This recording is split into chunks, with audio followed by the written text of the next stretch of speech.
Good morning, afternoon, evening, ladies and gentlemen. How are you this afternoon?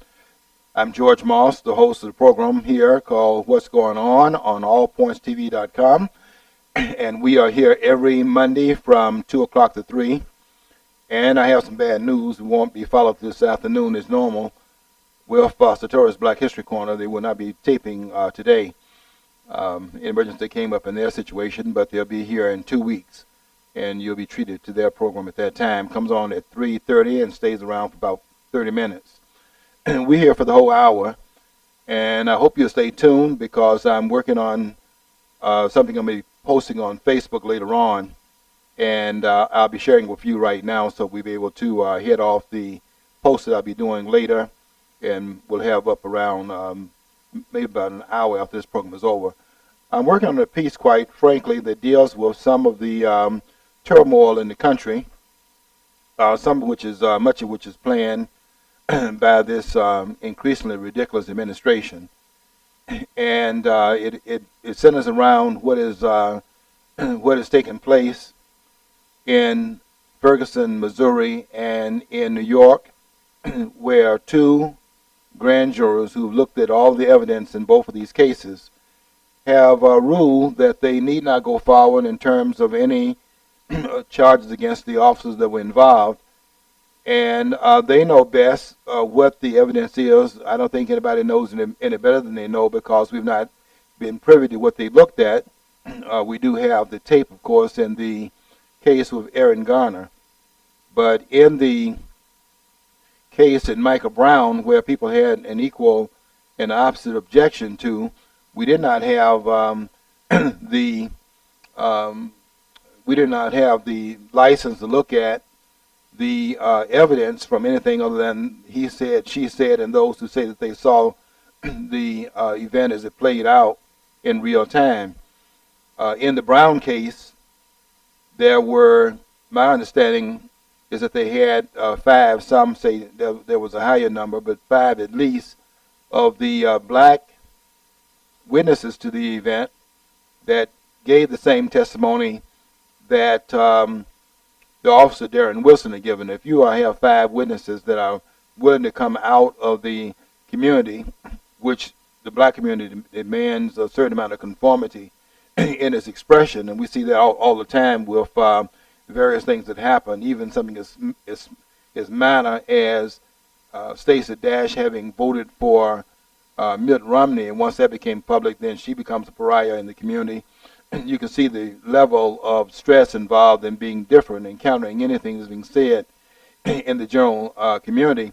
And yet there were 5 blacks or more who went before the grand jury in Ferguson, and they stood up resolutely and said that they saw something counter to what the community was saying that it saw. And many of those persons, by the way, that were saying they saw the officer shoot Michael Brown in the back, that was discounted by the forensic evidence. And there were a lot of other witnesses that were discredited as well. And one of the witnesses, it was reported, said after he was interrogated about his understanding, to find out he had not seen anything. He had heard, it was a he said, she said in his case, and he had heard that somebody else was just repeating a narrative he had been given by somebody else who was given a narrative by somebody else all the way back to the person who claimed he was there. And there were very few persons that were actually there. But he said to the jurors he wanted to leave because he was feeling discomforted. I guess he would be discomforted once he'd been discredited. Well, there were 5 witnesses that came forward. I think that pretty much seals the conclusion of the grand jury at that point. There were 9 jurors that were non-black on that body, and there were 3 blacks that were there, and they have to have 9 votes to bring about the indictment, which I don't know what the vote was, but they did not have the required number to bring this result about. It'd be interesting how the blacks on that jury pool would have voted, but significantly, even if they were not willing to forego the indictment, and yet they didn't have the 9 necessary to bring that about, it is still fortuitous to understand that 5 jurors at least I should say 5 witnesses. 5 witnesses at least went before the body and testified that Darren Wilson's story was what they had seen. And as witnesses to the event in real time, they were able to verify that, and of course the forensic evidence also verifies it as well, is that this person was in fact Michael Brown was charging Darren Wilson at the time that he was shot. You know, another thing, I don't know if you've seen it, I get the email from the Daily Cause, which is a communist, basically a communist, they call themselves progressive, newsletter, and they put it out each week. Well, according to what they said, and I didn't go follow it up, because they said that the experts say that he was shot at 38 feet away. Mm-hmm. Well, if that's a 9mm or a 40 caliber, which is most of the variety of the service weapons now issued to departments is 9mm or 40 caliber, and they've went recently more to 40 caliber. 138 feet is quite a distance away from a handgun for somebody to just open fire. Now, they do teach a cop, and they teach in self-defense, that, if 50 feet can be easily closed on a person who is aggressive. Mm-hmm. And you got to make your shots count. But 138 feet, if you was shot at that distance, it's very questionable that actually it was a killing rounds or killing, the stopping power, because that diminishes. If the handguns are usually good for like 50 feet. Mm-hmm. Anything after that, you can hit the target, mm-hmm. but the power behind it is going to be greatly absorbed by the energy. I mean, it's going to be absorbed because he was a large individual, and he also, I don't know how many rounds, you said 5 or 6 that hit him. Mm-hmm. Yeah, see, another thing is the DNA, actually, Michael Brown's DNA in the cruiser. I mean, and these people wanted an outcome already just handed to them. They didn't want to even bother with the facts of the case, mm-hmm. and the president and the attorney general in this case. These guys are abhorrent people. They should never hold the position of authority. I'll be bringing them into this conversation before I'm finished. The evidence in this case is quite conclusive in terms of the claims made by Darren Wilson, verified by key witnesses. I think the black witnesses are very key because they would have no reason to lie and had liability in terms of coming forward with their testimony. I mean, there was a liability involved in it. And that's why they have not spoken even up to this date publicly. They went behind the closed doors of the grand juror. I understand that in the narrative that the grand jurors, in fact, have about the testimony of the witnesses, which that's unusual to have a written transcript, but because of the peculiarities involved in the case, and of course knowing the fallout with everybody looking at this case, that they had to have a record of what had transpired, and that's that record that they are now beginning to put out. I admit I have not read it, but I'm aware of the peripheral parts of the report, having read about the report from others who have read it. And I can say, based upon my own looking at the forensic evidence, that this officer tried to act with restraint. That's why the first 4 bullets that hit Michael Brown were all in the right side of Michael Brown's body, not even in his body, as a matter of fact, it was in his arms. And if you're firing a gun and you're hitting in the same area time after time after time, and those injuries that are being sustained by Michael Brown do not stop him, then you're not trying to kill him, you're trying to stop him. That's why you see the first 4 bullets that hit him in his arm. He had one injury to his hand sustained while he was next to the car window of the officer, had slugged the police officer, and in wrestling for the police officer's gun, Michael Brown was injured in his hand, and so he's bleeding as he leaves the scene. After the shot was fired inside the vehicle, 2 shots were fired inside the vehicle. From inside the vehicle, and Michael Brown runs at that point. It is interesting when you consider the fact that Dwayne Johnson, who was his accomplice, both in the robbery, is out there in the street as well, who didn't exchange any blows with the officer, but when the shot was fired, he runs, and so does Michael Brown run. Michael Brown was shot and more than one time. He shot a total of 6 times, but Dwayne Johnson wasn't hit a single time.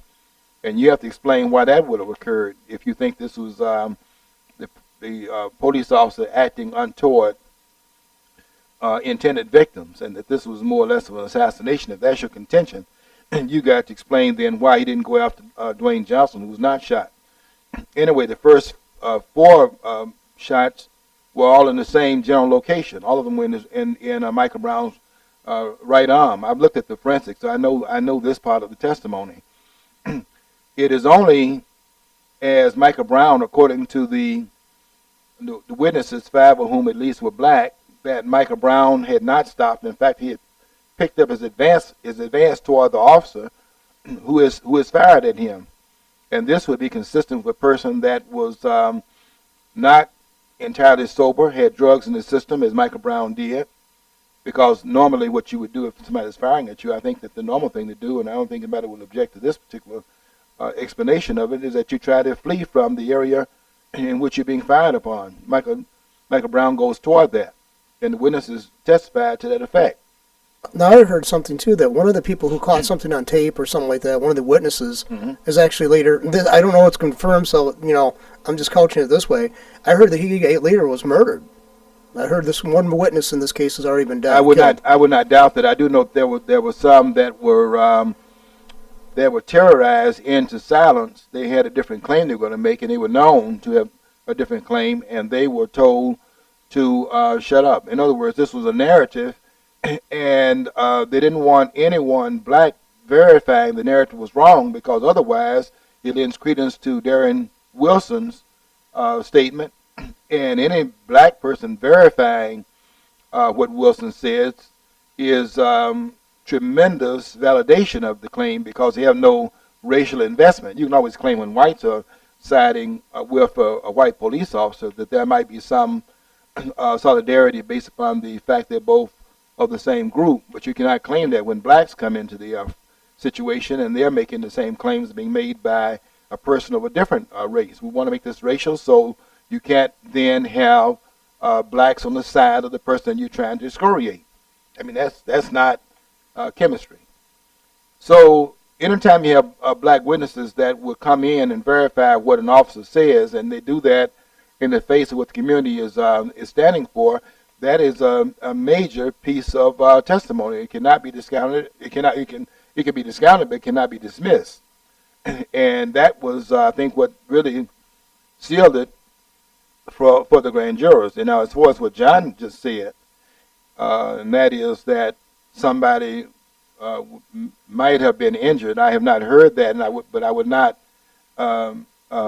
be so grounded in the impracticality of that, or the impossibility of it, that as to say that that is beyond the pale, because that is very much current to what takes place. You're not to be a snitch.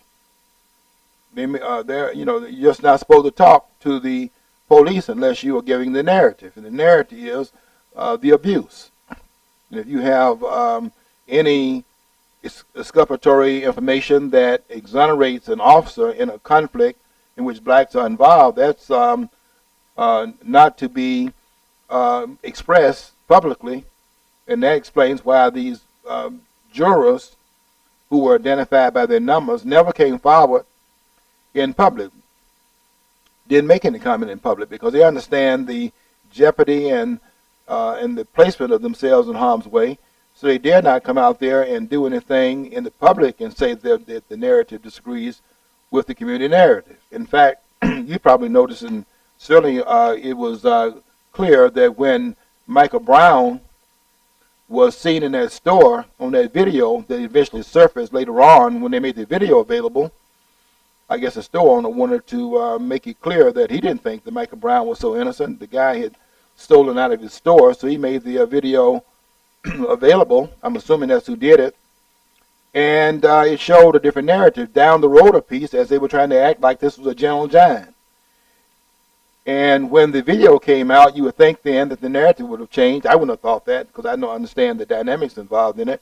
But reasonable persons that probably are not so much able to discern that this is a narrative that's being followed more than someone's looking to ferret out the facts. In this case, a reasonable person would conclude therein that if you show the additional evidence that this was not a gentle giant, that this is a person capable of an assault, because the tape shows it, and that this person had stolen merchandise he had not paid for, and therefore we have to relook at what is being claimed here about Michael Brown's identity as a person who was a gentle giant, to explain away his 6'4" frame and his 290-pound approximate presence, which that is a formidable force. So you can mitigate against it by saying he's gentle, but if that video shows something else, then if you're honest, you have to say that it raises a question at least. But no, they didn't do that. What they did was to say that it's character assassination, because that's how the narrative would go. So these women are in, these persons are in that jury room, and they are in that climate saying that what they saw was consistent with Darren Wilson's testimony. I think it's over. I think at that point it's over. And don't forget, I'm not even at the main thing. The main thing I want to say here, because I want to talk about Eric Garner, because what I'm intending to do, both on the air today and also in my narrative that I'm going to be putting on Facebook later on this afternoon, I'm going to be educating some of the conservatives, Sean Hannity and Bill O'Reilly. And it would have been Rush Limbaugh, but Rush Limbaugh yesterday was interviewed on Fox on Chris Wallace's program, and he was I don't know why you have to have somebody to inform you of what occurred in Eric Garner's death, because the tape is very clear. John, I'm gonna have to educate John on this too, because John and I disagree on this. But I'm gonna clear it up because it's all in the tape. It's all in that video. But if you're watching it through the lens of CNN and watching it through such disgusting political figures, and I don't think you can get more disgusting than William. They call him Bill. It's amazing how you get these liberals to, it's always a more familiar word for these liberals. I mean, you have Ronald Reagan. Everybody call him Ronnie. But with James Carter is Jimmy. With William de Blasio is Bill. William Clinton is Bill Clinton. You know, to make you believe that these people are not those persons that what it really is tending to do is make you believe the disguise these persons put on. These are some very deceitful and vicious people.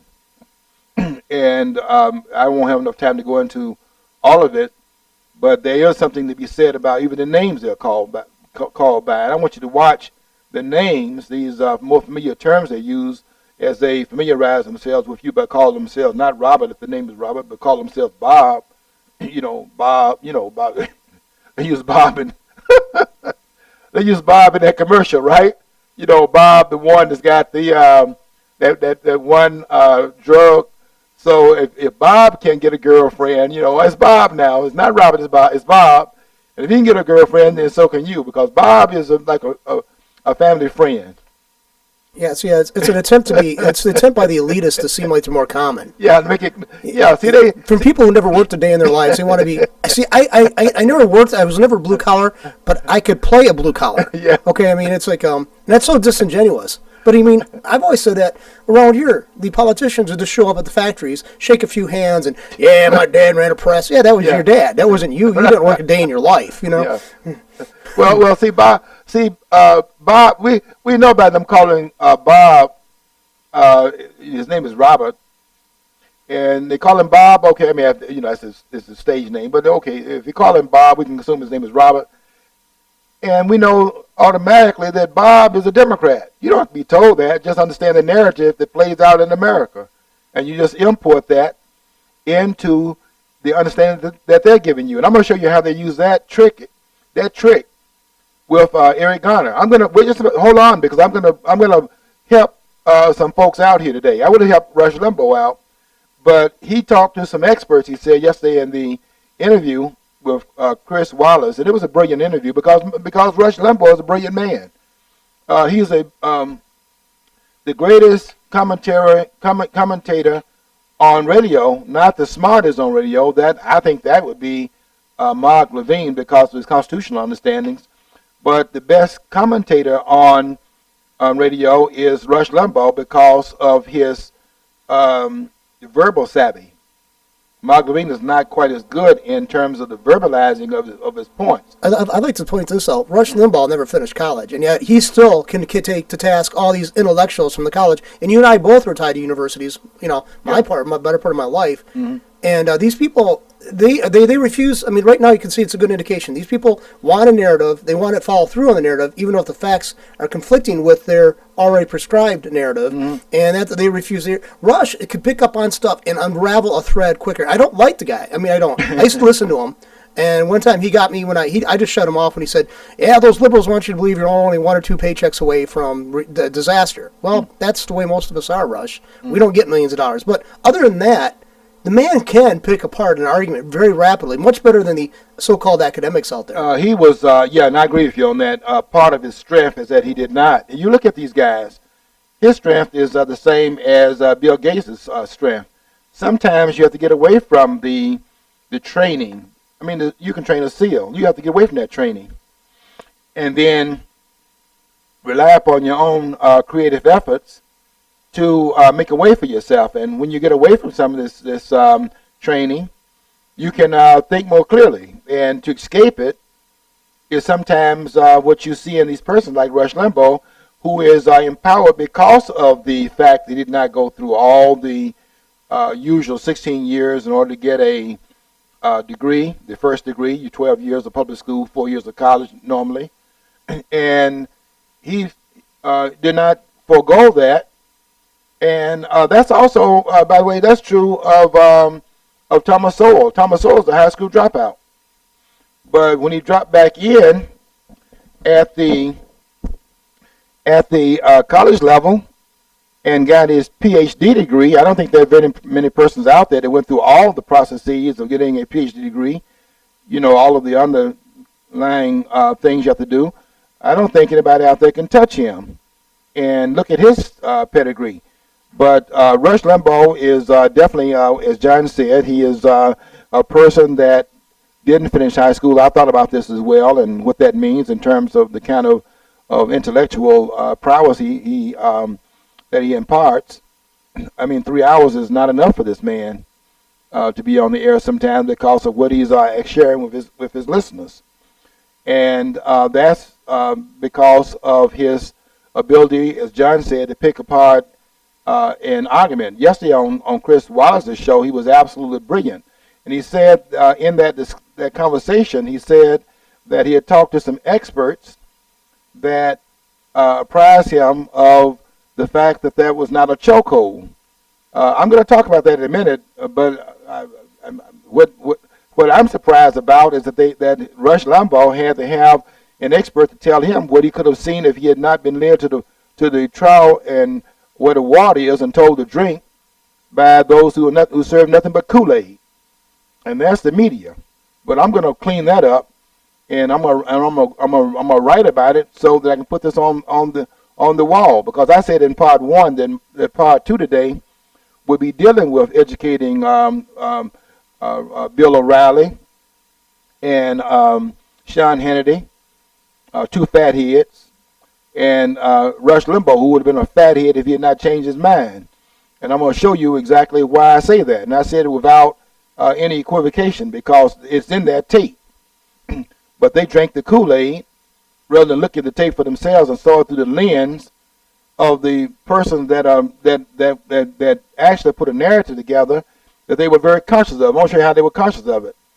Just like they're conscious of when they start talking about Bob in that commercial, who has a girlfriend. I mean, if Bob, who's a nerd and a Democrat, you can tell that's the idea. I mean, you have to say it. You have to figure some things out for yourself.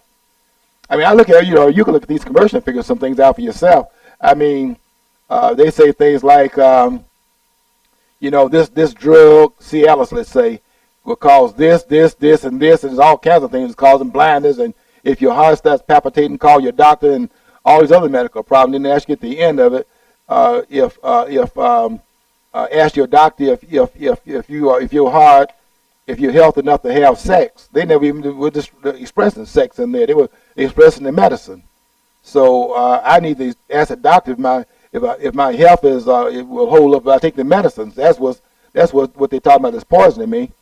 But that's another one of those distractions that they use. They don't expect you to catch them at that because they're saying it in such a tone of calmness. I mean, they should be talking hysterically with the stuff they talk about in those commercials. But they're so calm in it that you don't realize they're telling you this stuff's going to kill you. And and then they have the guy going down the elevator. You know, they got him going down. Where is he going? He's going to hell. And they're getting used to it. And I mean, I read the books. I read 3 volumes on subliminal seduction, all 3 of Wilson Bryan Key's books, Marshall Lewin's books. I read those books. Vance Packer's works. I read them. So you don't get that stuff by me. But for those that are not, discerning, they can get that stuff by you. But very few of the things they do on television get by me, and that's why I'm gonna help Rush out today. Well, not Rush because Rush was baptized by his friends, but those two fatheads, I'm gonna help them out today because they need some help on what they're talking about. And we're gonna talk about this breathing situation when we get to Eric Garner, because I do have some things I want to say about that, and it's all in the tape. But you have to know some other things you bring to the narrative so you can figure this stuff out. Okay, hold on. We're going to get to that. We have the president coming out again to show us how racist this country is. Don't forget this president, by the way, has been elected 2 different times and is the first president since Eisenhower to get 51% of the vote in 2 consecutive elections. That has not happened. You count the years up. Eisenhower was elected, first of all, in 1952 and was elected again in 1956. We have not had a single president to duplicate what Obama did by getting 51% of the vote in 2 successive elections since 1956 when Eisenhower accomplished that feat. That's more than a half century ago, and no white person has accomplished that. But Obama, who did accomplish it, wants to take these situations and tell us that this country is racist to the core. I want to tell you something, folks. And I have to tell you this because I have a little bit more. My training is a little bit different than most of the ones that at these universities because I've done a lot of my own study from outside the classroom. I guess in some way that's why I can see the tremendous intellectual character of Rush Limbaugh, because I think you have to do most of your work outside the classroom. Those who kind of rely upon that as their training, is pretty much evident in how they speak. I mean, how they analyze things. You can pretty much predict what you can even predict what they'll say. I don't have time to go into that, but I saw some evidence of that this morning with Bob Schieffer interviewing this airhead named Charles Blow, who is a writer for the New York Times. He's absolutely, both of them are insane. And I'm sure both of them are college trained. And when they open their mouth up, you hear that training coming out. And what I hear is 2 SEALs in that interview. I can almost tell you what they were going to say. and I don't learn nothing from them. But with some of the ones that kind of got away from it and have been able to have a different kind of discourse based upon that training plus some other things, you can actually hear that. And you hear it with people like Thomas Sowell and people like that as well. And I have a lot of respect for them because I understand the independence of their thought. And that's what you have when you're not trained, because you have some independence of thought. When you're just trained, training is what? Training is not thinking. Training is doing something habitually. And that's why they have training wheels for children, because you train them, to habit. When you put those little wheels on a child who's wearing a diaper, what are you training? You're training them to stand up, because it's a lot easier to not stand up. It takes no effort to be down on the floor. Well, look at your tradition that like your Limbaugh and what you're talking about actually goes back thousands of years. I mean, there are trained people are trained in rhetoric, and Socrates and Plato both kind of poke fun at them, rip their arguments to shreds, and because they're trained to use devices and not actually get to the core. Yeah. They were saying this is we'll coach it in these terms and these parameters, and how you got to the thinking, the expression thinking outside the box. That's an appropriate term because you got to think beyond how they say this is how you should think. That's why Socrates was killed because he was, drinking that hemlock. He was outside the institution, and he was thinking outside the box. You can see that anyone that does that is in trouble. That's part of Jesus' problem. If you want to take it into the religious context, he's out there talking to 5,000 people who are not about to leave because if you feed somebody, they want to hear what you got to say.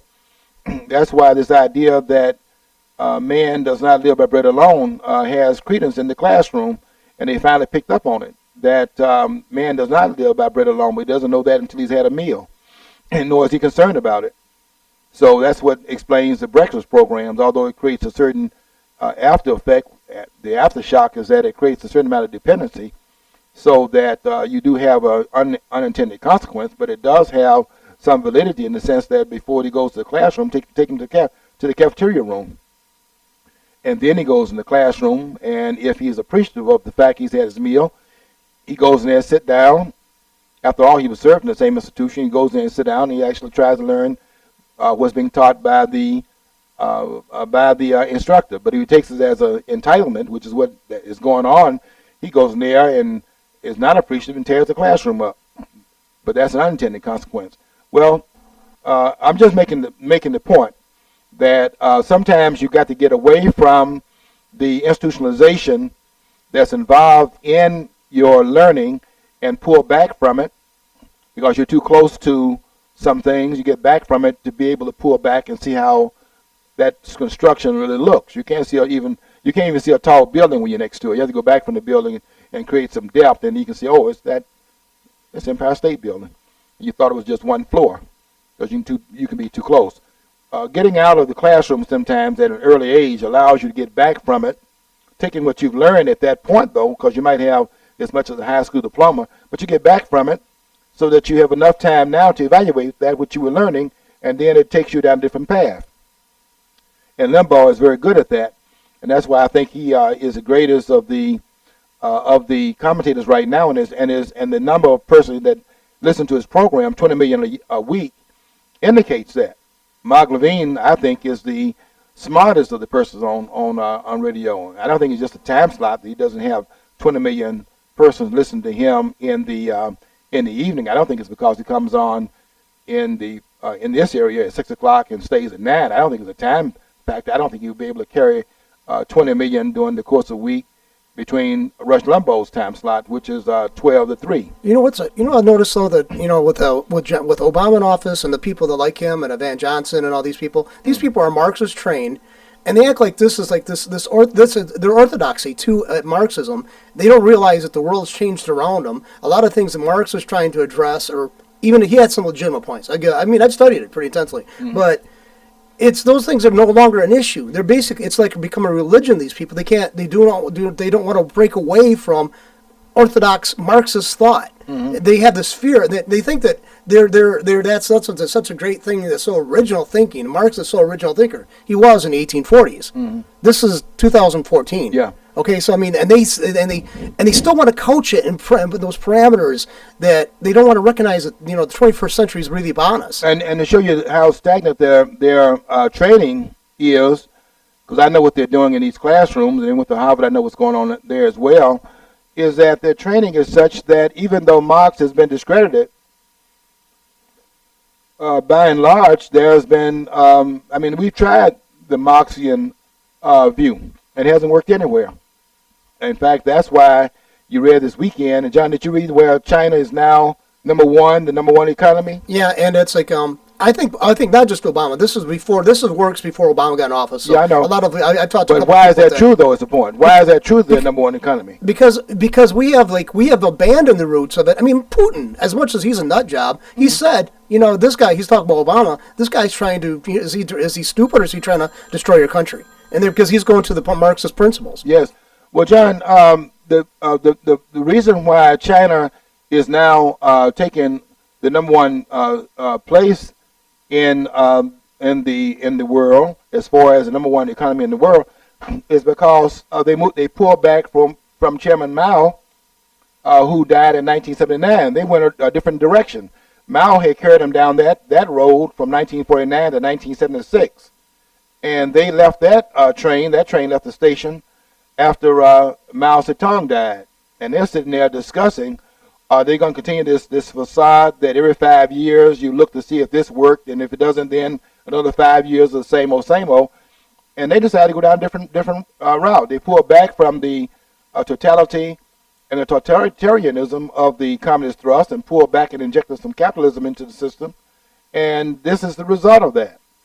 And so Karl Marx has been discredited, but these people are so trained in their thinking that even though there's a certain amount of discreditation of what Karl Marx wrote, and you said it was in the 1840s, Karl Marx wrote the Communist Manifesto in 1848, and Das Kapital, which is the more mammoth work, is two volumes of work, which he wrote in 1869. You can see that they're not willing to give up the narrative because they're so well trained that they cannot come to grips with the fact that it does not work. And that they're rooted in it because the training is, you see, they didn't leave the training. They are immersed in the training. The training is who they have become because they don't have anything to contrast it with. Their training is completely immersed in that experience, that institutional experience that they have. And they've been institutionalized. And Limbaugh was able to escape it to a large extent, and that's why his voice is so different and why he stands out among all the other. Michael Savage has a PhD degree, and I listen to him, and I listen to Rush, and Rush Limbaugh is more insightful. He's not better trained, obviously, than a man that has a PhD degree, and Rush just is a high school dropout, but I don't say just with any kind of condescension. I'm actually doing a compliment, paying him a compliment here, because I think that's important. That if you in fact do not go beyond high school, certainly you want to finish and have something to show for your time in the public school system. So it's like what MasterCard or which one is that? Don't leave home without it. Well, you don't leave. You have some investment in the public school because you got to go there until you're 16 years old. So why would you want to leave it without having gotten something to show for it? But it doesn't mean you have to stay in there, for the next level and next level and the next level in order to come out and do something consequential with your life. And Rush has come out and found his niche, and he is the best at what he does. But I don't think he'd be the best at what he does if he had not done some other things prior to that, and that was to get away from some of the things that were leading him down the same pathway as you see these other persons. And therefore, he has some insights that he has because of that. Back when Rush was getting run through the mill because of his comments about Sandra Fluke, okay, he said it very crassly what he did, but I'd like to know this: all these women who are held up by the left to be strong women are strong but they depend on the system. They still want somebody to pay for their existence to some degree. I would say a person who's truly independent say, I earn my own upkeep, I can take care of myself. That's not the people who they venerate in the left. If you're part of the system, this woman is going to George Washington or Georgetown University or something like that, and that's like an expensive college to go to, and she can't afford a few bucks a month for her own birth control pills. He said it crassly, but the point is, he's saying is like, why is this woman considered a strong role model or somebody so great to listen? And he said it crass. It pissed people off. It ticked them really off. But I'd like to know the same thing. Why am I supposed to say, okay, you want to have and exercise your sexuality? Well, why do I have to be on the hook for any part of it? If you don't want me to say anything about it, then don't make me responsible for caring for you. Well, his insights are very useful. I learned a lot from these radio commentators. I listen to them more than I do the ones on television, as a matter of fact, because they are so insightful. When you don't have the visual effects of media, you have to be more insightful and really more exciting as well. I don't know if you ever listened to like a a commentator on television that's maybe commentating about a football game, for example, listen to him on radio. And in fact, that home run that Thompson hit, that home run that was heard around the world, that tape that they play of that was on radio. There was some guy that was taping. They didn't have a tape of the TV broadcast. That broadcast comes from radio, and that excitement that you hear in that tape comes from that commentator that understands that he's got to commentate in such a way as that he can make you see. You're not watching it visually. He has to make you see it through the landscape of his words, and he's framing it so you can see it. And it's just like you're there, and there's a long drive. It's really something to listen to them on radio, because they got to be more, because you're only using one part of your senses. You're not using your visual sense, your sense of sight. You have to see it in your mind, and they're painting the picture with their voice. That's radio as opposed to television. Television works on both parameters, both the visual and the auditory aspect of your that press on your thinking. So they have to be a little bit more, and Rush Limbaugh is the best at it. Now, he's not perfect, and I'm going to come to this if I get around to it, because I'm kind of behind what I came here to do. But I'm going to catch up, and I'm going to show you some things about what they missed, what Rush Limbaugh had to be told by his experts. He said, because I give you that interview. If you haven't seen it, if you didn't see it yesterday on Chris Wallace, who did a very good job. He reminds me of his father, Mike Wallace, who was very good at interviewing, and was he was classic at it. I mean, in terms of political interviews, he was hard hitting, not these softball folks like Bob Schieffer and people like that who could be dismissed. They don't bring it. I mean, it's like being interviewed by King, who when King interviews you, it's like being interviewed by your mother. But he was always hard hitting, and he would bring out the insights and things like that. That's what happened yesterday, which made this interview with Rush Limbaugh so insightful, because he was very hard hitting and telling Rush, "This I don't mean any we're friends, but I don't mean any hard feelings about this. But how do you deal with your understanding of this, and this?" And he was. And Rush was brilliant in this. I mean, very calm, very studious, very insightful, and you learn a lot by listening to him, because he thinks outside, as what John said, thinks outside the box.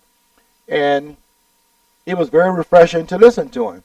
And I do listen to Rush on a regular basis. I can't catch him all the time, but when I can catch him, I make sure that I tune in his program because of his insights, unlike anybody on the network. But when I want to get the intellectual aspect, and begin to understand some of the insightful things that be said about the Constitution and some of the strictures that are built around what they're doing in Washington, I go and listen to Mark Levine for that, because Mark Levine is in a class by himself as far as that's concerned.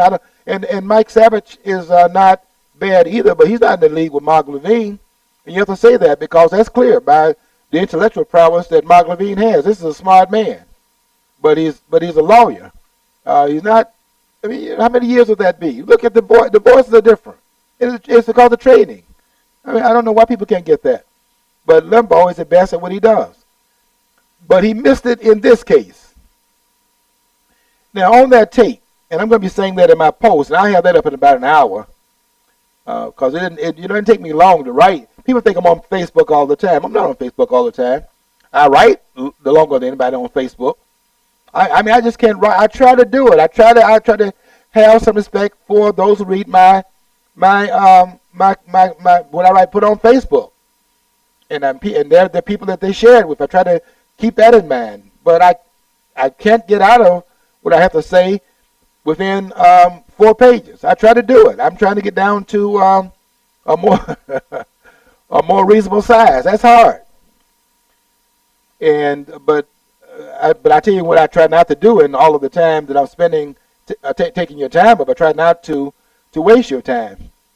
And I haven't done that, quite frankly, and this is my own ego, I guess, speaking. I haven't done that a single time. And when I write this one, I guarantee you Every line I'm going to write will be something that there's every line I write on this one would be something that nobody else has written about. And I hate to tell you this, but there's a reason for that. You see, I put Thomas Sowell at the top of the food chain in terms of those who are writing about the things that I'd like to comment on. But he's in a different room that I'm in. He's in the economic, political realm. I'm in the history realm and in the political realm, and we come from two different directions toward the same goal. And he's great, and I'm not on that level, but I'm in a different corridor, so my insights are not the same as his. I mean, they don't disagree with his insights, but they're different because what his insights are not my insights, because we're thinking in two different, I wouldn't say two different channels so much. We're thinking in two different intellectual classrooms. And there are some things that I'm going to say that Thomas Sowell doesn't say. And there are a lot of things that he says that I gain from. And what I'm going to be sharing today on Eric Garner, I can tell you this: there's nobody in this country that is going to say this, what I'll be saying, and there's nobody that's thought of this, because that's a whole different ball game.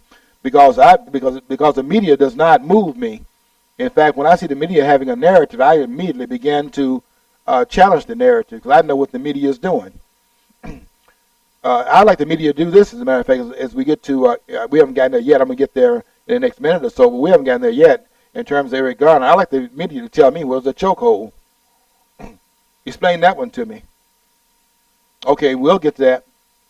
But well, at least we have a video of it. We can go and look at the evidence for ourselves.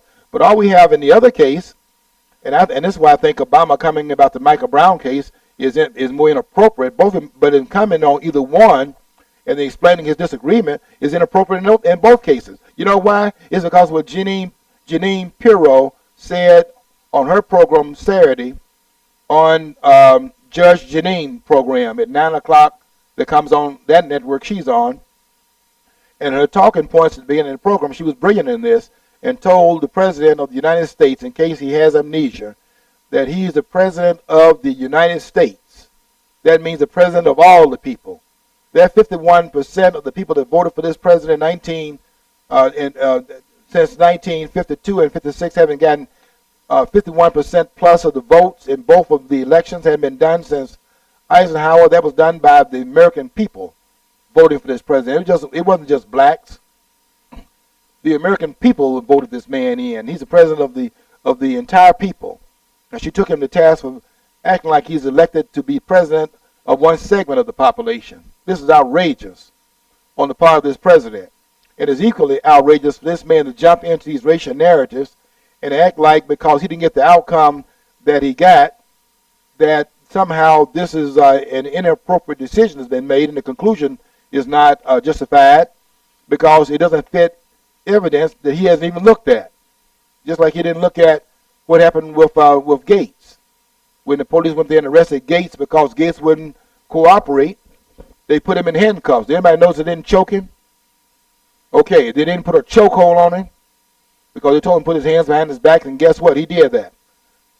Well, at least the president has a video in the Eric Garner case. He doesn't have a video in the Michael Brown case, except a video in that store that kills the narrative about this person being a gentle giant. He shoved that employee out of the way and dared him, and then walked up on him and was daring him to follow him out that store.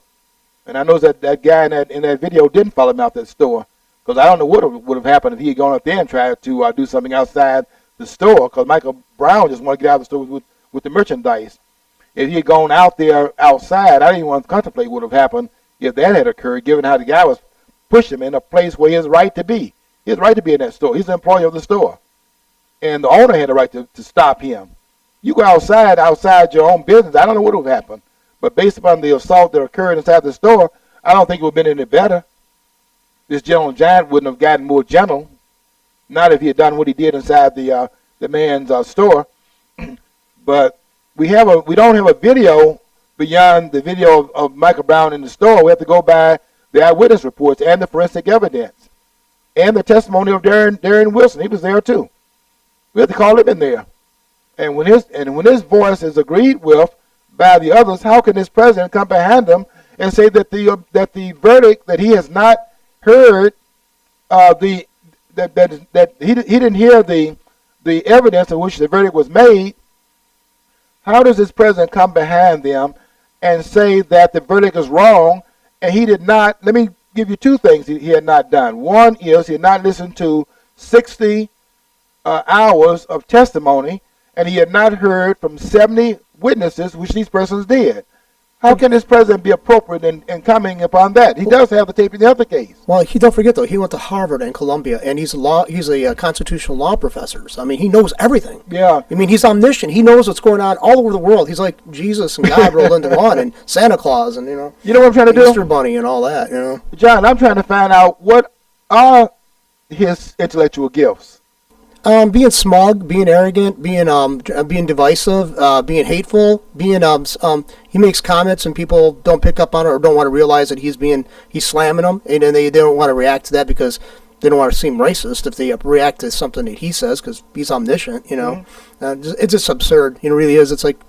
Like I remember on MASH one time they said they were making a joke about at the expense of John MacArthur, and he goes, "Yes, we heard a lot about you, sir." And he goes, and then Hawkeye said, "Most of it infantile." Well, that's what I think about Obama. It's like everything I hear about this guy is basically from people who are basically infantile.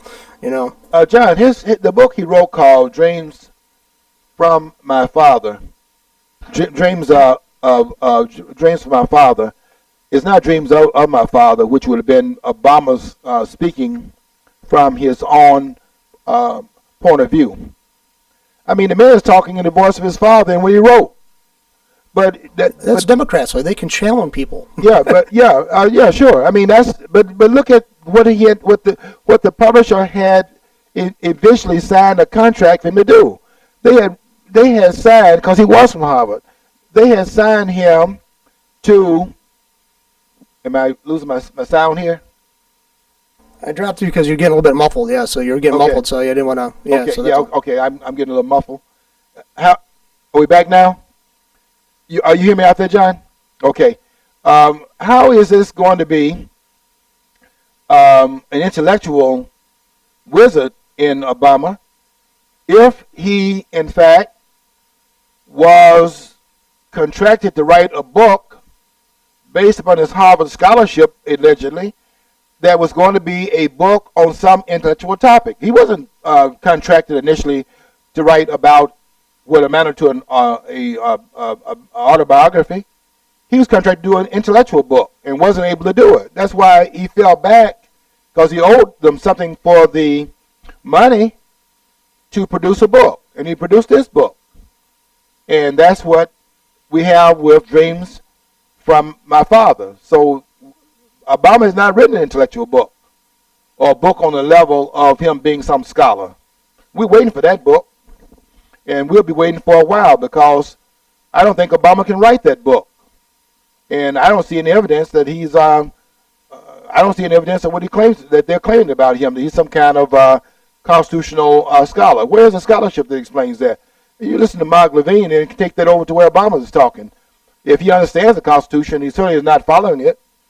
And there's no real reason to believe he understands it all that well. Even if he was not following it, you would want to see some evidence that he can go to some part of it and explain to the American people what he's doing. I think they would accept what he's doing if he would explain what part of the Constitution, his understanding of it, he's actually following. He doesn't do that because he's incapable of doing it. If he could, we'd get an explanation. And what we're getting is a person telling us that he's not Caesar, he's not an emperor, and he's acting like an emperor. He's acting like a Caesar. He says, I'm not a king, he's acting like a king. And he can't do this because it's not in the Constitution, and he's doing it. So I don't know where we can have proof of the claim being made about him. And there's no evidence that we see that to be true. Well, I think that if he commented only on the Eric Garner case, he would be on more integral ground. But he wants to comment on both cases because he wants to do the whole landscape of how racist the country is. So he can't just pick out this event and not the other event. He got to make it a totality of racism. So he comments about a case that he doesn't know anything about. And then he comments about a case where he might know something about because he saw the video, but he doesn't know, he doesn't really understand the video of Eric Garner. But at least he's on more steady ground to do that. Now that brings me, because we're running out of time, to the video with Eric Garner. John, how many minutes do I have? Was that 5 minutes you just held up? Yeah, so you got about like, you got about 3 minutes now. About 3 minutes now. In that tape, you'll see the officer who, there's an officer in front of Eric Garner, and Garner is having a problem complying, telling the officer to leave him alone. Every time they go to try to grab him, not trying to grab him violently, trying to hold his hand, he's swatting at their hand. It's very clear they're not going to take this man down in the front and get him to comply. Number one is that a man of that size, you can't take him down from the front. Let me tell you why. Your body is designed to bend in the front. And when you bend over to the front, nature compensates for that because your weight is now in the front of you and gravity will pull you down, but your knees lock. Try it sometime. You cannot take a person down easily from the front. It's easy from the back.